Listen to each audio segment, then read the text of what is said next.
Bom, eu sou a professora Vera Capellini, da Faculdade de Ciências do campus de Bauru da Unesp. No momento, eu presido a Comissão de Acessibilidade.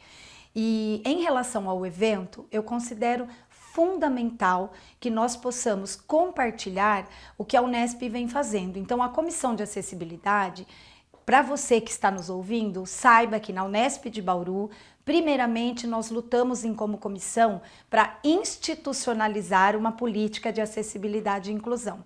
E conseguimos, em fevereiro de 2020, por meio da portaria 69, nós instituímos a política de acessibilidade e inclusão, na qual ela contempla 4 eixos importantes, que é conseguir identificar e mapear os alunos e as necessidades específicas dos alunos elegíveis aos serviços da educação especial. Um outro é garantir que cada unidade, mesmo que hoje a gente tenha clareza que elas não são acessíveis, vá tendo um plano de eliminar por vez as barreiras arquitetônicas, porque o aluno precisa estar e para ele estar ele tem que ter acesso.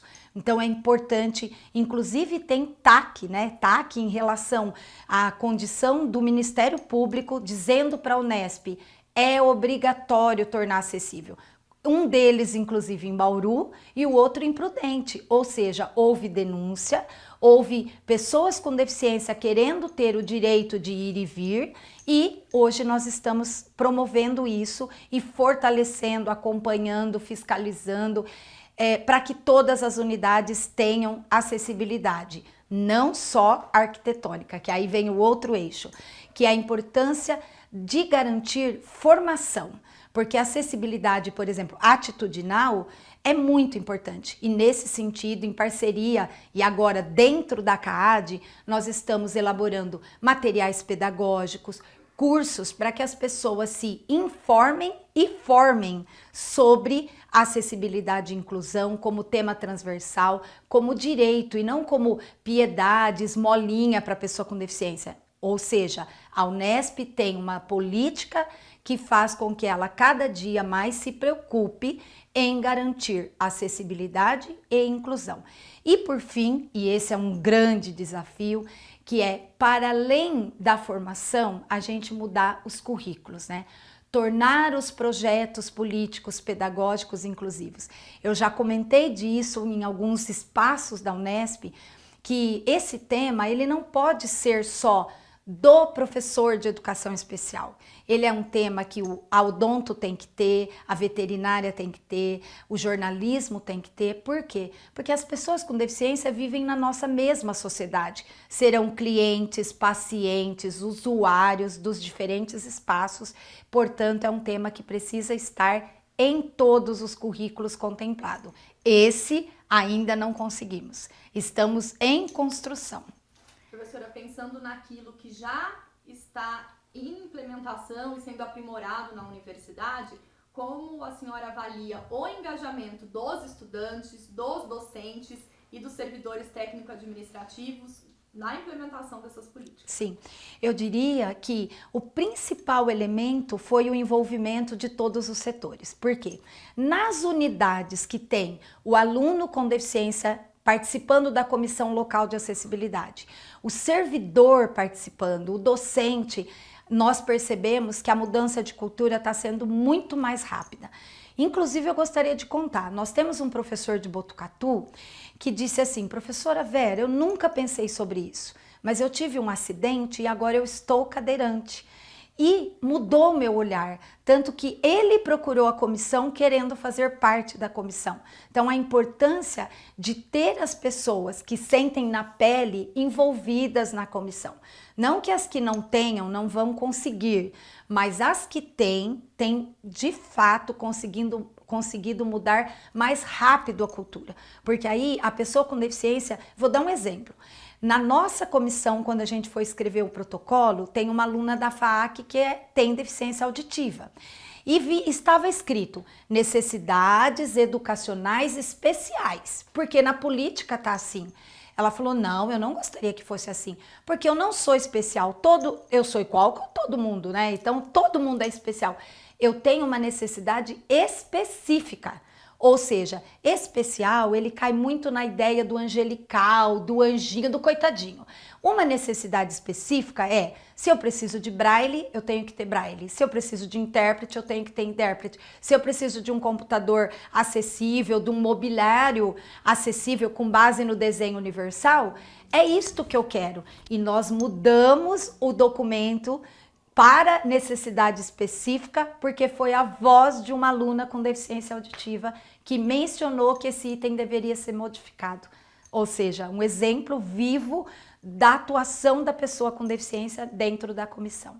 E pensando nas políticas de inclusão, de acessibilidade e garantir a permanência da pessoa em condição de deficiência com uma necessidade específica na universidade, quais desafios são esses que a senhora ainda sinaliza para a Universidade, né, Estadual Paulista?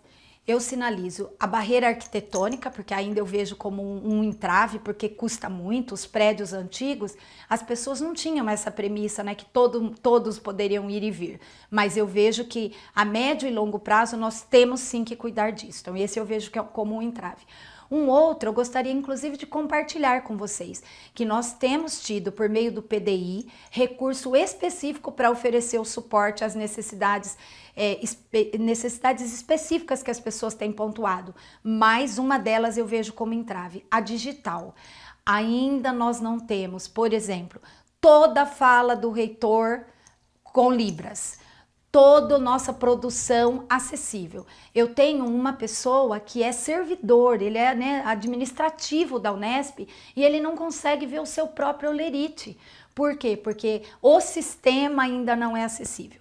Não que isso não está no radar, estamos atentos, conversando com a coordenadoria de informática, né? Então o professor Neilei, que está por dentro desse assunto, sabe do quanto é importante, mas eu ainda vejo como um desafio, que é falar de acessibilidade e ser acessível. Porque só falar é fácil. Ser é de fato acessibilidade digital, acessibilidade tecnológica, acessibilidade pedagógica, e isso tudo é uma construção. Então ainda é um desafio, na minha opinião. Primeiro porque custa, né? É um valor que tem que estar previsto.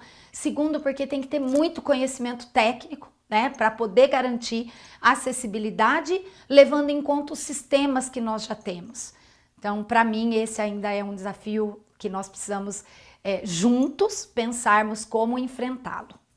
No contexto latino-americano, participar da UGM, a Unesp sediar esta reunião do Comitê de Acessibilidade e Deficiência, qual que é esse papel significativo para fomentar os debates e a promoção das políticas que nós falamos aqui? Isso. Eu penso que, a princípio, eu até achei que a gente ia estar numa posição, nossa, os outros países já estão fazendo e a gente está ainda implementando. Como eu acabei de dizer, né, temos o desafio digital e nós percebemos que muitas características são semelhantes, que a luta, que ainda é centrado em em algumas pessoas que são da área, eu percebi que lá em outros países também, e que desafios nossos também são deles, ou seja, é uma mudança global, né? Então, todo mundo que antes não tinha essa visão de acessibilidade e inclusão está passando por esse período, por esse momento